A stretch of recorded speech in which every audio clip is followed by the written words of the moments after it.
रहीम अस्सलामु अलैकुम वरहमतुल्लाहि वबरकातुहू। रब्बि इश्रह ली सदरी वयस्सिर ली अमरी वहलुल उक़दतम मिन लिसानी यफ़क़हू क़ौली।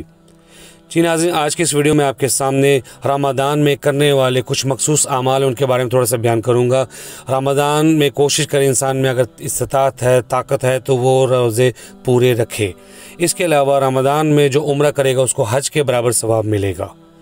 रमज़ान में इंसान कोशिश करे कि ज़्यादा से ज़्यादा अमाल साले करे, यानी कि ज़्यादा से ज़्यादा सदक़ात करे, खैरात करे, खाना खिलाए, सहरी और अफ्तारी का अहतमाम करे। नबी करीम सल्लल्लाहु अलैहि वसल्लम रमज़ान में सदक़ात और खैरात इतना तेज़ी के साथ करते थे जैसे तेज़ हवा का चलना हो। अल्लाह ताला हमें भी तौफ़ीक दे। रमज़ान में कोशिश करें कि ज़्यादा से ज़्यादा तौबा व इस्तिग़फ़ार करें। इसके अलावा तिलावत कुरान की भी कसरत करें। जब मौका मिले कुरान को पढ़ें, कुरान का तर्जुमा पढ़ें।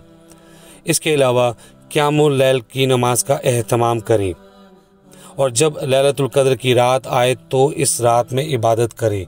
लैलतुल क़द्र की 5 रातें ऐसी हैं जिसमें इंसान पा सकता है, तो इन 5 दिनों की रातें हैं, इसमें कोशिश करें इंसान ज़्यादा से ज़्यादा इबादत करे। और अगर इस्तिताअत हो तो 10 दिन का इत्तिकाफ़ करे, सुन्नत मौक़दा भी है। और अगर 10 दिन का इत्तिकाफ़ नहीं कर सकते तो ताक दिनों में भी इत्तिकाफ़ कर सकता है। और इसके अलावा ज़्यादा से ज़्यादा तक़वा इख्तियार करे ताकि जहन्नम से आज़ादी हासिल कर सके और जन्नत को भी हासिल कर सके नेक अमाल करके। और रमज़ान में कोशिश करे कि दुआओं में कसरत करे, दुआओं का एहतमाम करे कसरत से। और ज़्यादातर लोग रमज़ान में ही ज़कात का एहतमाम करते हैं और आप भी एहतमाम करें और कोशिश करें कि जो ज़रूरतमंद मिस्कीन हैं उन तक ज़कात आपकी पहुँचे। इसके अलावा जो फ़ितराना है वो लाज़मी अदा करें।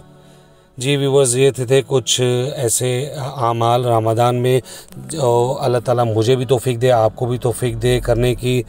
और इंशाअल्लाह नेक्स्ट वीडियो मिलेंगे नेक्स्ट रिमाइंडर के साथ। तब तक लिए मुझे इजाज़त दीजिए। अस्सलामु अलैकुम वरहमतुल्लाहि वबरकातुहू।